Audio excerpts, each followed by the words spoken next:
याद रखना, अगर आप किसी भी परिस्थिति में फंसते हैं तो उस परिस्थिति से निकलने के लिए आपको विद्या ही सबसे ज्यादा उपयोगी हथियार हो सकता है आपके लिए। इसीलिए आपके अंदर नॉलेज होना बहुत जरूरी है।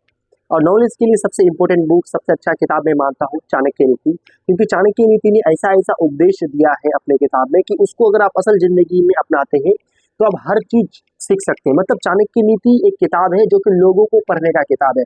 चाणक्य नीति को पढ़ने के बाद आप लोगों को पढ़ सकते हैं कि लोगों के अंदर क्या चल रहा है, उसके अंदर विचार कैसा है, राइट। उनकी आप दोस्ती को पढ़ सकते हैं, रिश्ता क्या होता है, हर चीज समझ सकते हैं। चाणक्य नीति एक किताब ही नहीं है बल्कि जीवन बदलने का एक साधन है, एक संसाधन है। इसीलिए हर पढ़े लिखे को ये चाणक्य नीति किताब पढ़ना बहुत जरूरी है। आप लोग देख सकते हैं ये किताब के बात पे कर रहा हूँ, इस किताब को पढ़ना बहुत जरूरी है लाइफ बदलने के लिए, राइट। तो हम लोग चाणक्य नीति एपिसोड स्टार्ट किए हैं और ये हम लोगों का 6वां एपिसोड होने वाला है, मतलब 6 नंबर चैप्टर होने वाला है। टोटल 18 अध्याय है इसमें, तो हम लोग आज 6 नंबर अध्याय का बात करेंगे। इसमें क्या क्या बातें बताए गए हैं इसको पढ़ेंगे, राइट। और मैं ऐसा मोटिवेशन स्पीकर हूँ जो आपके सामने बहुत सारी किताबों को एक्सप्लेन कर रहा हूँ। ये मेरा पहला किताब होने वाला है इस चैनल पर, राइट। तो आप लोग सपोर्ट और प्यार बनाए रखिएगा। ओके, हम लोग स्टार्ट करते हैं। सबसे पहला उपदेश इस चैप्टर में दिया गया है, चैप्टर नंबर 6 में, कि मनुष्य वेद आदि शास्त्रों को सुनकर धर्म के रहस्य को जान लेता है। विद्वानों की बात सुनकर दुष्ट व्यक्ति बुरे ढंग से सोचना छोड़ देता है। गुरु से ज्ञान प्राप्त कर मनुष्य संसार के बंधन से छूट जाता है। यानी कि यहाँ पर बोल रहा है कि एक मनुष्य जो है, एक व्यक्ति जो है, किससे ज्ञान प्राप्त मतलब कर रहा है या करना चाहिए। यानी कि जो मनुष्य है वेद आदि शास्त्रों को पढ़ करके धर्म के रहस्य के बारे में जान सकता है। यानी कि अगर आप किसी धर्म के रहस्य के बारे में जानना चाहते हैं, धर्म का इतिहास जानना चाहते हैं, कौन सा धर्म सही है कौन सा धर्म गलत है, आप उस धर्म के धार्मिक ग्रंथों को पढ़ो, शास्त्रों को पढ़ो। उसके बाद अगर आप विद्वानों का बात सुनते हैं, विद्वानों का कहना मानते हैं, तो कहीं ना कहीं आप बुरे व्यक्तियों के अंडर आने से बचेंगे, बुरे व्यक्तियों के ढंग से बचेंगे। अगर आप गुरु से ज्ञान प्राप्त करते हैं, गुरु से ज्ञान अगर आप सीखते हैं, तो आप संसार के बंधन से मुक्ति पाएंगे। इसलिए हमेशा ये श्लोक का कहने का मतलब है कि चाणक्य का विश्वास है कि इंसान के अंदर ज्ञान होना चाहिए। ज्ञानी इंसान ही जीवित कहलाता है, मरा बिना ज्ञानी इंसान मृत के बराबर होते हैं। इसलिए अपने अंदर ज्ञान जागृत करो, किताबें पढ़ो, राइट। उसके बाद दूसरा नंबर श्लोक बोल रहा है, पक्षियों में कौवा, पशुओं में कुत्ता, मुनियों में क्रोध करने वाला और समान जन्य में दूसरे लोगों की निंदा करने वाला व्यक्ति दुष्ट यानी कि चंडाल होता है।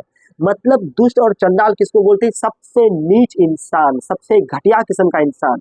अगर आप पक्षियों में बोला जाओगे तो कौवा सबसे घटिया किस्म का होता है। अगर आप जानवरों में बोलोगे तो कुत्ता सबसे घटिया, सबसे चंडाल, जिसका रहने का ठिकाना नहीं, ना पहनने का, मतलब सबसे गंदा बोल सकते हो, सबसे गंदा, राइट। अगर आप लोगों के बारे में बोलेंगे तो ऐसा लोग जो दूसरे का निंदा करता हो, निंदा करने का मतलब है इधर का बात उधर, उधर का बात इधर कर रहा हो, चुगलीखोर हो, इन लोगों से बचो, इन पशुओं से, इन जानवरों से, इन पक्षियों से बचो। ये कभी विश्वास करने लायक नहीं होता। यानी कि ये दुष्ट और चंडाल कहलाता है। तो दुष्ट और चंडाल कौन कहलाता है? पक्षियों में कौवा, जानवरों में कुत्ता, मनुष्य में निंदा करने वाला, और मुनि यानी कि संतों में ऐसा संत जो क्रोध करता हो, जो गुस्सा करता हो।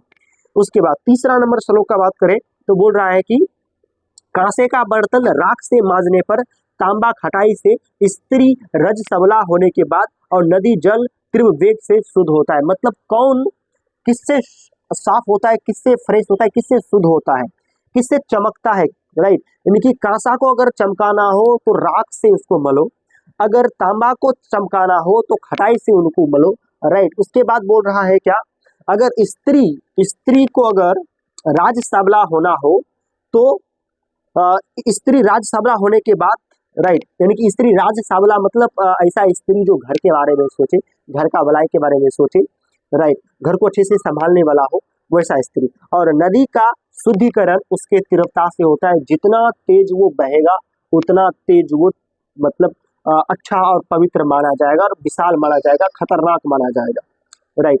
यानी कि चौथा श्लोक ये बोला, राइट। अगर सॉरी तीसरा श्लोक, उसका चौथा श्लोक में अगर अपन लोग आएंगे तो उसमें बोल रहा है कि अपनी प्रजा में घूम फिर कर उसकी स्थिति को जानने वाला राजा प्रजा उसकी पूजा करते हैं। मतलब ऐसा राजा जो कि अपना प्रजा के बारे में भलाई मतलब सोचता है, ऐसा राजा जो अपने प्रजा के ही बारे में सोचता है और अपना प्रजा के पास खुद जाकर के उससे मिलता है, उससे समस्या पूछता है और उस समस्या का समाधान भी करता है। ऐसा राजा को जनता क्या करते हैं? पूजते हैं, राइट, इसको आप लोग पॉलिटिक्स से रिलेटेड कर सकते हैं, यानी कि ऐसा मतलब नेता जो कि खुद जनता का इमोशनल को समझता है और जनता का इमोशन पर काम करता है कि जनता आखिर किस बात से परेशान है, जनता को क्या चाहिए, जनता का डिमांड क्या है, उसको सोचते हुए जनता का कमियों को पूरा करता है। ऐसा नेता हमेशा ऊपर टॉप लेवल में गिना जाता है और ऐसा नेता को जनता भगवान जैसा भी मानता है।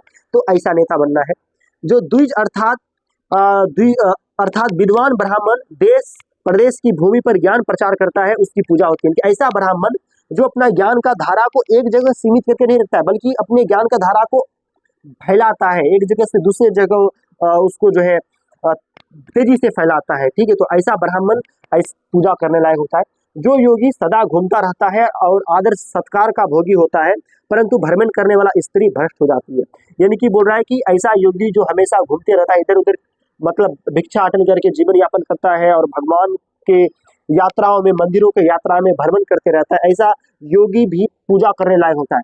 लेकिन यहाँ पर स्त्रियों के लिए सख्त मना है कि स्त्रियां भ्रमण नहीं कर सकती है, चाहे वो साध्वी हो, नहीं कर सकती। स्त्रियों के लिए इन्होंने बहुत अच्छा कारण बताया है कि स्त्रियां क्यों नहीं घूम सकते हैं। ठीक है, राइट। जो सज्जन पुरुष होते हैं, जो साधु संत होते हैं, वो घूम घूम कर ज्ञान का प्रचार करते हैं, राइट।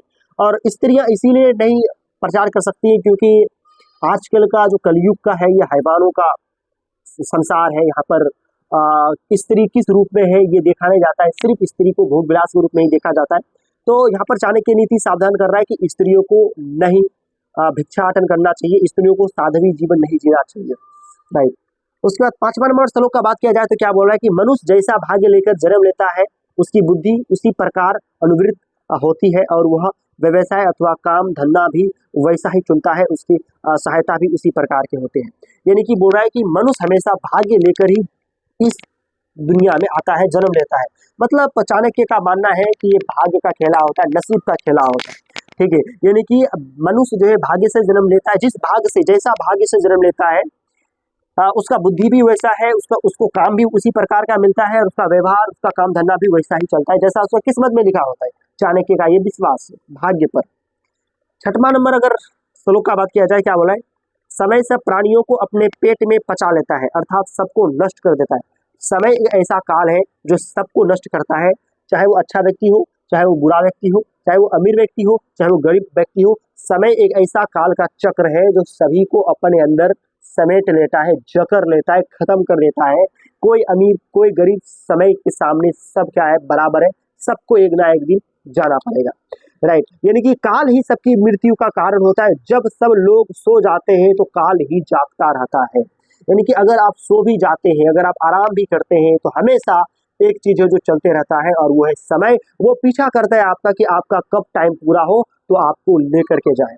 यानी कि समय हमारे लिए काल है, इसलिए समय के साथ जो चलना सीखेगा वही जीवन को आगे लेकर के जाएगा, वही एक अच्छा जीवन बना पाएगा, वही इस संसार में नाम कमा पाएगा, ऐशो आराम का जिंदगी जी पाएगा जो समय के साथ चलेगा, राइट। इसीलिए चाणक्य का कहना है कि आराम उतना मत करो जितना नहीं करना चाहिए, आराम उतना ही करो जितना जरूरी है। जीवित रहने के लिए आराम करो, ना कि मनोरंजन के लिए, मनगढ़ंत के लिए, मन को स्थिरता दिलाने के लिए, राइट। मन हमेशा आपको आराम ही जिंदगी जीने के लिए एडवाइस करेगा कि भाई ऐसा कर, ऐसा में सुकून मिलता है। नहीं, आपको तोड़ना है, मन की उस जंजीर को तोड़ना है, अपने आप को बताना है कि मैं एक योद्धा हूँ। ठीक है, तो समय एक काल है, इस चक्र में सबको आना पड़ता है। 7वां नंबर श्लोक बोल रहा है, जन्म से अंधे को, कमाधान को और शराब आदि के नशे में मस्त व्यक्ति को कुछ दिखाई नहीं देता। यानी कि ऐसा व्यक्ति जो जन्म से अंधा हो, और ऐसा व्यक्ति जो काम वासना से अंधा हो, और ऐसा व्यक्ति जो शराब पी करके टुल्ल हो, इसको कुछ दिखाई नहीं पड़ता। ये तीनों अंधे के समान है, मतलब इन तीनों को कुछ दिखाई नहीं पड़ता। अगर मान लो किसी के अंदर काम वासना भरा हुआ है, तो उसके अंदर जब काम वासना है ना, तो वो ये नहीं देखेगा कि सामने वाला का मेरे साथ रिश्ता क्या लग रहा है, सामने वाला मेरा चाची लगेगा या बहन लगेगा या मामी लगे, कुछ मतलब अगर उसके अंदर काम वासना का भूत सवार है तो वो उसके साथ जरूर संभोग करेगा। उसको उस टाइम फिर कोई कुछ नजर नहीं आएगा, उसको ये फर्क नहीं पड़ता है कि ये मेरा क्या लगेगा, उसको सिर्फ ये फर्क लगेगा कि मुझे अभी काम वासना करना है, इसके साथ संभोग करना है। तो संभोग एक अंधापन है। उसके बाद शराब भी अंधापन है। शराब पीने के बाद मनुष्य जो है अपने आपा खो देता है, मनुष्य को खुद पर कंट्रोल नहीं होता है कि वो क्या कर रहा है, क्या करने वाला है, राइट। तो ये तीनों अंधे के समान होता है। जो जन्म से अंधा होता है, जो काम वासना जिसके अंदर होता है, जो शराब पीता है, ये तीनों हमेशा अंधा होता है, ठीक है। उसके बाद बोल रहा है अगर, तो इन तीनों से सावधान होना है आप लोगों को। 8वां नंबर श्लोक बोल रहा है कि जीवात्मा स्वयं कार्य करता है और उसका फल भी स्वयं भोगता है। वह स्वयं ही विभिन्न योनियों में जन्म लेकर संसार में भ्रमण करता है और स्वयं ही अपने पुरुषार्थ से संसार के बंधन तथा आवागमन के चक्र से छूटकर मुक्ति को प्राप्त होता है। यानी कि यहाँ पर चाणक्य बोल रहा है कि देख इस मतलब कोई भी जीवात्मा हो, कोई भी जीवात्मा हो, वो खुद ही कुछ ना मतलब स्वयं काम करता है, उस काम का रिजल्ट को स्वयं भोगता है। अगर वो अच्छा काम कर रहा है तो उसको अच्छा मिलेगा, अगर वो बुरा काम कर रहा है तो उसको बुरा मिलेगा, उसके साथ भी बुरा होगा, राइट। और जो जीवात्मा होता है वो अपने पाप और पुण्य के अनुसार से अलग अलग योनियों में जन्म लेता है और भ्रमण करता है इस संसार में, राइट। और संसार में भ्रमण करता है, उसको पुरुषार्थ करना होता है। अगर वो अच्छे कर्म किए हैं तो पुरुषार्थ करके वो मुक्ति भी पा सकते हैं, अगर वो बुरे कर्म किए हैं तो वो नरक भी भोग सकते हैं। यानी कि चाणक्य नीति का कहना है कि मनुष्य जो कर रहा है या जो करेगा वो अपने लिए ही करता है, अपने लिए ही कर रहा है, दूसरे के लिए नहीं कर रहा है। अगर वो कुछ कमा भी रहा है तो वो अपने लिए कर रहा है। ऐसा वो हम लोग सोच रहे हैं कि मैं कमा रहा हूँ तो दूसरे के लिए कमा रहा हूँ, दूसरे का पालन पोषण के नहीं, आपका वो कर्तव्य है, आप वो काम कर रहे हैं, कर्म कर रहे हैं, आपको करना ही होगा, ठीक है। और आप दूसरे के लिए नहीं कर रहे, खुद के लिए कर रहे हैं, क्योंकि वो आपका काम है। आप अगर नहीं करेंगे तो आपको पाप का भागी मिलेगा, आप भगोड़ा कहलाएंगे, ठीक है। तो कुछ भी अगर हम लोग कर रहे हैं तो वो खुद के लिए करते हैं, ना कि दूसरे के लिए करते हैं, कुछ भी कर रहे हैं तो, ठीक है। उसके बाद अगर 9वां नंबर श्लोक का बोला जाए, राजा को राष्ट्र के पापों का फल भोगना पड़ता है। राजा के पाप पुरोहित भोगता है, पत्नी के पाप उसके पति को भोगने पड़ते हैं और शिष्य के पाप गुरु को भोगना पड़ता है। यानी कि कहने का मतलब है कि राजा अगर पाप करे तो उसका पाप का फल किसको भोगना पड़ता है, प्रजा को भोगना पड़ता है। फॉर एग्जाम्पल मान लो कोई राजा है, वो दूसरे राजा से युद्ध छेड़ लिया, दूसरे राजा से युद्ध कर लिया, तो मुझे यहाँ पर बताओ अगर वो दूसरे राजा से युद्ध किया तो वो राजा उस राजा पर जब अटैक करेगा, उस राजा को घायल करेगा, उसका राज्य को विनाश करने का प्रयास करेगा, तो राजा ने लड़ाई किया लेकिन भोग कौन रहा है, उस समस्या से जूझेगा कौन, पूरा उस राज्य का जनता को जूझना पड़ेगा एक राजा का गलती से, राइट। उसी प्रकार से अगर पत्नी अगर पाप कर रहा है, पत्नी अगर कुछ गलत कर रहा है तो उस गलती का भुगतना किसको पड़ेगा, उस गलती का पाप जो फल प्राप्त होगा वो किसको मिलेगा, पति को मिलेगा। फॉर एग्जाम्पल मान लो कोई स्त्री है, वो दूसरे पराये मर्द के साथ भाग गया, भागने के बाद बताओ किसका घर नष्ट होगा, पति का घर नष्ट होगा, पति का जीवन में संकट आएगा, पति मतलब पागल हो जाएगा, पति गलत कदम उठा लेगा, शराबी बन जाएगा, नशा को अपना लेगा। तो कहीं ना कहीं अगर पत्नी अगर पाप करता है तो उसका पति को भोगना पड़ता है। उसी प्रकार से अगर कोई शिष्य पाप करता है तो गुरु को भोगना पड़ता है। फॉर एग्जाम्पल मान लो कोई चेला है, कोई गुरु है, कोई चेला है, मान लो चेला एक ऐसा कांड कर दिया, ऐसा काम कर दिया, बहुत गलत काम कर दिया, किसी मान लो किसी लड़की को लेकर के भाग गया, फॉर एग्जाम्पल, बहुत अच्छा एग्जाम्पल हो सकता है। तो वो जब भागा तो उस पाप का या उस गलती का इफेक्ट किस पर पड़ेगा, गुरु पर पड़ेगा कि ये जो है फल्ला मास्टर के पास पढ़ता था, वो मास्टर ये सब को यही करना सिखाता है, उस मास्टर के पास यही ज्ञान सीखा है ये, तो कहीं ना कहीं उसको गलत इफेक्ट पड़ता है, राइट। तो किसका पाप कौन भोगता है, राजा का पाप प्रजा भोगता है, पत्नी का पाप पति भोगता है, गुरु का पाप शिष्य भोगता है, ओके।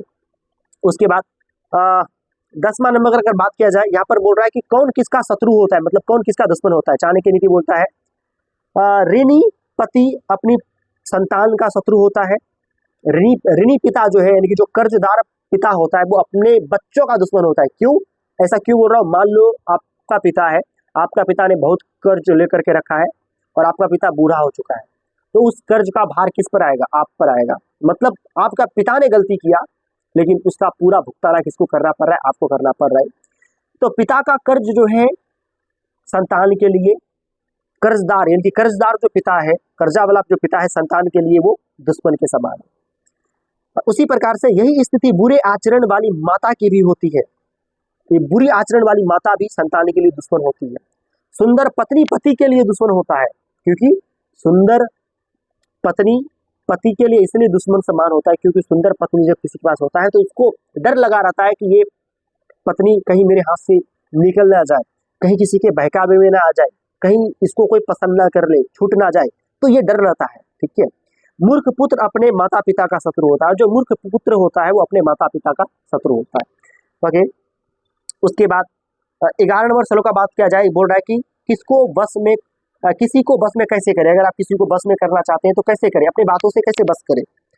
अगर आप लोभी यानी कि लालची आदमी को बस में करना चाहते हो तो उसको धन दे करके बस में करो।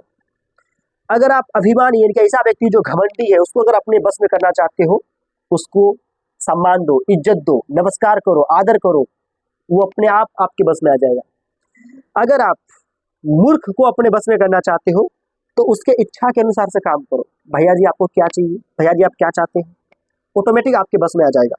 अगर आप विद्वान को अपने बस में करना चाहते हो, ज्ञानी को, तो उसके सामने हमेशा सच बोलो, वो अपने आप आपके प्रति आकर्षित हो जाएगा। तो इस प्रकार से हम लोग बस में कर सकते हैं लोगों को। उसके बाद बोल रहा है कि 12वां नंबर श्लोक बोल रहा है, बुरा संबंध से अच्छा संबंध बनाओ। बोल रहा है कि बुरा संबंध से अच्छा संबंध ही मत बनाओ। बोले कि बुरे राज्य की अपेक्षा किसी प्रकार का राज्य ना होना अच्छा है। मतलब बुरा राज्य से अच्छा राज ही ना हो, खराब बच्चा से अच्छा मेरा संतान ही ना हो, खराब स्टूडेंट से अच्छा मेरे पास स्टूडेंट ही ना हो। राइट। यानी कि बोल रहा है कि बुरा मित्र से होना अच्छा मेरे पास मित्र ही ना हो, दुष्ट शिष्य से अच्छा मेरे पास शिष्य ना हो। यानी कि बोल रहा है कि भाई मेरे पास अगर हो तो अच्छा हो, नहीं हो तो हो ही मत। मुझे बुरा नहीं चाहिए, मुझे खराब नहीं चाहिए।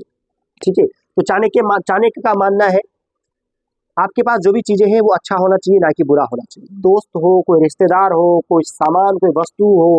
राइट। 13 नंबर श्लोक का बात करें तो क्या बोल रहा है, दुष्ट राजा के शासन में प्रजा को सुख नहीं मिल सकता, धोखेबाज मित्र से सुख की प्राप्ति नहीं हो सकती, दुष्ट स्त्री को पत्नी बनाने से घर में सुख और शांति नहीं रह सकती, इसी प्रकार खोटे शिष्य को विद्या दान देने वाला गुरु को कभी यश की प्राप्ति नहीं होता। यानी कि बोल रहा है कि ये व्यर्थ का काम है, मतलब इसमें ये करना ही नहीं है। ठीक है। यानी कि बोल रहा है कि अगर दुष्ट राजा है, दुराचारी राजा है, तो प्रजा कभी सुख नहीं रह सकता।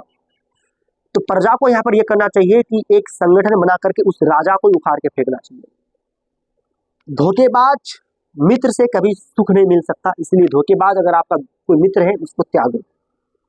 दुष्ट स्त्री यानी कि अगर कोई दुष्ट स्त्री है, गलत आचरण वाली महिला है, गलत आचरण वाली स्त्री है, उसको उसी समय से घर से बाहर निकालो, उससे कभी सुख और शांति प्राप्त नहीं हो सकता। इसी प्रकार से कोई ऐसा शिष्य हो जो खोटा हो, मतलब आप उसको समझा कुछ और रहे हैं, वो कुछ और कर रहा है, आपका बेइज्जती कर रहा है, आपका नाम खराब कर रहा है। ठीक है। वैसा शिष्य को इमीडिएट लाइफ से निकालो, कहो कि तुम जान लेने योग्य नहीं हो। राइट। उसी प्रकार से 14 नंबर श्लोक अगर बात किया जाए, बोल रहा है व्यक्ति को शेर और बगुले से 1, मुर्गे से 4 और कौवे से 5 और कुत्ते से 6 और गधे से 3 गुण सीखने चाहिए। यानी कि हम लोगों को इन जानवरों से सीखना चाहिए। शेर से आप एक बात हमेशा सीखिए। शेर से हम लोग क्या सीख सकते हैं, 15 नंबर श्लोक में बोला है, शेर से हम लोग क्या सीख सकते हैं, कार्य छोटा हो या बड़ा, शुरू से ही उसमें पूरी शक्ति लगा करके करो।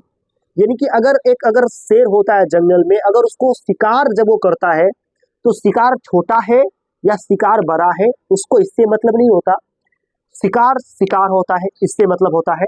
और छोटा शिकार हो या बड़ा शिकार हो, वो फोकस 100% ही रखता है। तो शेर से हमेशा आपको फोकस्ड रहना है। अगर आप छोटा ही काम कर रहे हैं पूरा 100% के साथ करो, बड़ा काम कर रहे हैं 100% के साथ करो। यानी कि छोटा बड़ा आपके सामने नहीं होना चाहिए, आपको सिर्फ अंदर ये रखना है कि हमको इसमें 100% एफर्ट करना है, 100% श्योर होकर के ये काम करना है। बगुले से आप ये बातें सीख सकते हैं, एक बात बगुले से आप सीख सकते हैं, बुद्धिमान व्यक्ति को अपनी इंद्रियों को बस में करके समय के अनुरूप अपनी क्षमता को तौलकर बगुले के समान अपने कार्य को सिद्ध करना चाहिए। यानी कि जिस प्रकार से बगुले अपने शिकार में नजर गड़ाए रहता है और वो इंतजार करता है कि ये शिकार बिल से कब निकले तो इसको मैं झपटू। जैसे नदी में आप देखे होंगे कि बगुले जब नदी में बैठते हैं तो वो इंतजार करते हैं कि नदी के पानी से कब मछली बाहर निकले, और वो पूरा फोकस रहता है, वो इंतजार करता है। तो बगुले से आप इंतजार और पेशेंस सीख सकते हैं। कि अपने अंदर धैर्य रखो, इंतजार करो, सही समय आने पर बताना है अपन को, सही समय आने पर दिखाना है। ठीक है, तो बगुले से आप ये एक चीज सीख सकते हैं, मुर्गा से आप ये 4 चीज सीखिए। ये 17 नंबर श्लोक में बताया गया है। मुर्गा से आप 4 चीज क्या सीख सकते हैं? समय पर उठना, जिस प्रकार से एक मुर्गा उसका रेगुलर होता है कि वो 4 बजे किसी भी हाल में उठता है और लोगों को जगाने का काम करता है, एक मुर्गा से आप सीख सकते हैं कि समय पर उठो। उसके बाद दूसरा सीख सकते हैं, युद्ध के लिए सदा तैयार रहो, यानी कि जिस प्रकार से वो हर सुबह उठने के लिए तैयार रहता है, उस प्रकार से हम लोगों को भी युद्ध के लिए, अपना जिंदगी का युद्ध के लिए तैयार होना चाहिए। अपने बंधुओं को उचित हिस्सा देना और स्वयं आक्रामक करके भोजन करना, और मनुष्य को ये 4 बात मुर्गे से सीखना चाहिए, यानी कि उनका उचित हिस्सा देना। यानी कि अगर आपका कोई मित्र है, कोई दोस्त है जो आपका किसी गंभीर परिस्थिति में मदद किया है, तो उसको आपका भी फर्ज होता है कि आप उसको मदद करें। दूसरा, आप ये सीख सकते हैं कि अपना भोजन के लिए दूसरे से लड़ करके लो, राइट, यानी कि अगर आपका हक में है तो छीन करके लो उसको। ठीक है, बगुले से ये 4 बात आप सीख सकते हैं। कौवा से ये 5 बातें सीख सकते हैं, श्लोक नंबर 18 में। कौवा से आप ये 5 बातें सीख सकते हैं। मिथुन छिपकर करना, यानी कि छिपकर मैथुन करना, मैथुन मतलब सेक्स, छुपकर करना है हमेशा। जो भी आप गलत काम कर रहे हैं हमेशा छुप करके, और गलत जो भी कर रहे हैं उसको कभी फैलाओ मत, कभी दिखाओ मत। ढीठ होना, ढीठ मतलब जिद्दी, अड़ा रहना, भाई मुझे चाहिए तो चाहिए, मैं करूंगा तो करूंगा।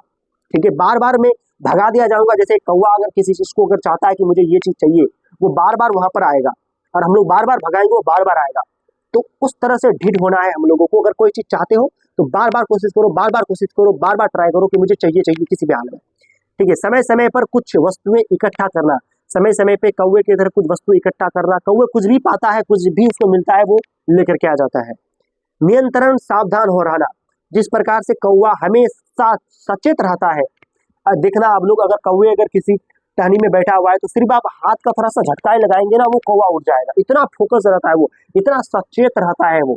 ठीक है, सावधान रहना, राइट, पूर्ण रूप से नियंत्रण, सावधान रहना। उसके बाद किसी दूसरे पर पूरी तरह से विश्वास नहीं करना, यानी कि कौवा से आप सीख सकते हैं, कौवा किसी पर भी 100% विश्वास नहीं करता है। तो हम लोगों, अच्छा कभी देखे हो कौवा किसी का शिकारी है? कभी देखे हो कौवा मतलब को कोई पाल रहा है? कभी नहीं। कौवा किसी पर विश्वास नहीं करता। ठीक है, ये 5 बातें हम लोग कौवे से सीख सकते हैं। कुत्ता से हम लोग ये 6 बातें सीख सकते हैं, और ये स्टूडेंट को अप्लाई करना चाहिए लाइफ में। बहुत भोजन करना लेकिन कम में ही संतुष्ट रहना। मतलब जैसे कुत्ता का क्वालिटी ये है कि कुत्ता बहुत खाना खाता है, बहुत भोजन खाता है, लेकिन अगर उसको किसी दिन इतना भी भोजन मिलता है ना, तो उसको भी खा के वो संतुष्ट हो जाता है। ठीक है, तो हम लोगों के अंदर ये क्वालिटी होना चाहिए। ऐसा नहीं हो सकता है कि हम लोग को हर रोज भरपेट ही खाना मिलेगा। ऐसा भी हो सकता है कि हम लोगों को किसी दिन भूखा भी रहना पड़े, हम लोगों को किसी दिन कम भोजन भी मिल सकता है। तो आप कुत्ता से पहला चीज सीख सकते हैं कि भोजन तो अधिक करना है, लेकिन अगर किसी दिन ना हो तो कम भोजन में भी संतुष्ट रहना है अपन को, यानी कि संतुष्ट रहना। पहला क्वालिटी आप सीख सकते हैं, संतुष्ट रहना। दूसरी चीज सकते हैं गहरी नींद में रहना, लेकिन जल्दी उठ करके बैठ जाना। जिस प्रकार से कुत्ता जब रात में सोता है या दिन में सोता है, किसी भी टाइम वो सो सकता है, लेकिन आप याद रखिएगा थोड़ा सा अगर उसको हिलाओगे डुलाओगे तो वो उसी समय उठ जाता है। ठीक है, हम लोग की तरह नहीं कि कुंभकर्ण की तरह सो करके रहता है, समझ रहे हो? तो कुत्ता की तरह नींद लेना है अपन लोग को, कुत्ता की तरह ये नींद का क्वालिटी अपने अंदर लाना है। उसके बाद स्वभाव स्वामी भक्त और बहादुरी, यानी कि मतलब देखो भोजन बहुत करना, ये पहला क्वालिटी। दूसरा क्वालिटी कम भोजन में भी संतुष्टि। तीसरा क्वालिटी है नींद गहरी लेना। चौथा क्वालिटी बहुत जल्दी उठ जाना। ठीक है, पांचवा क्वालिटी स्वामी भक्ति, यानी कि कुत्ता के तरह अब तक कोई स्वामी भक्ति नहीं हो सकता। स्वामी भक्ति कहने का मतलब है मालिक का वफादार।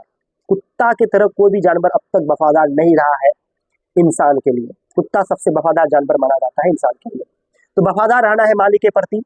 और ये बहुत इंपॉर्टेंट है। अगर आप मान लो किसी होटल में काम कर रहे हैं, किसी मतलब अदर फैक्ट्री में काम कर रहे हैं, उस कंपनी का जो मालिक है उसके आगे, उसके सामने, उसके नज़र में आप जितना विश्वसनीय इमेज अपना बनाओगे उतना बेटर रहेगा और मालिक आपको उतना चाहेगा। ठीक है, अगर आपको अच्छा मालिक मिल गया तो आपका लाइफ ही बना देगा। ठीक है। तो स्वामी भक्ति होना बहुत जरूरी है। और बहादुरी, कुत्ते से बहादुरी सीखो। मान लो एक कुत्ता है किसी दूसरे के गली में गया और वहां पर 4-5 कुत्ता है, तो वो डरता नहीं है बल्कि उससे लड़ता है। भले वो पाए या ना पाए वो अलग वाली बात है, लेकिन वो पूरी जी जान लगा करके उससे फाइट करता है, उससे लड़ता है, संघर्ष करता है। तो हम लोग कुत्ते से ये छठवां क्वालिटी सीख सकते हैं कि बहादुरी अपने अंदर होना चाहिए, ठीक है। उसके बाद इस चैप्टर का सबसे लास्ट श्लोक है 21 नंबर श्लोक में अगर बात किया जाए, यहाँ पर क्या बोल रहा है कि जो व्यक्ति इन 20 गुणों को सीख लेता है अर्थात उन्हें अपने आचरण में ले लेता है, इनकी जितना मैंने 20 क्वालिटीज बताया जानवरों से लेकर के, इन 20 क्वालिटी को अगर आप सीख लेते हैं तो मानो कि आप अपने जीवन को पूर्ण रूप से बदल रहे हैं और आपका जीवन पूर्ण रूप से बदल भी सकता है। ये 20 क्वालिटी को अगर आप अपने अंदर अपनाते हैं तो आप साधारण मनुष्य नहीं रहेंगे, आप एक अलग मनुष्य बन जाएंगे, ठीक है। तो ये था चैप्टर नंबर 6 का पूरा रिव्यू। जितने भी लर्निंग चैप्टर नंबर 6 में था ये मैंने आपको बता दिया। आशा है कि आप लोगों को बहुत अच्छा लगा होगा। ऐसे ही मोटिवेशन और ऐसे ही बुक समरी देखने और सुनने के लिए अभी चैनल को सब्सक्राइब करो, साइराज गुरुजी। सेम नाम का फेसबुक प्लेटफॉर्म भी है और इंस्टा प्लेटफॉर्म भी है, वहाँ पे जाकर के आप विजिट कर सकते हैं। और मुझे लगता है कि मेरा चैनल मोटिवेशनल के लिए सबसे बेस्ट चैनल है। अगर आपको विश्वास नहीं है तो एक बार चैनल के अंदर आकर के विजिट करें, ठीक है। आपको पता चल जाएगा कि कितना पावरफुल चैनल है। और अभी मेरा इस चैनल में स्टार्टिंग का वन ईयर हुआ है और अभी मैं आधा पड़ाव तक पहुंच चुका हूं। आशा करते हैं कि मैं आगे भी कंटिन्यू रहूंगा। मिलते हैं किसी नेक्स्ट वीडियो पर, तब तक के लिए बाय बाय।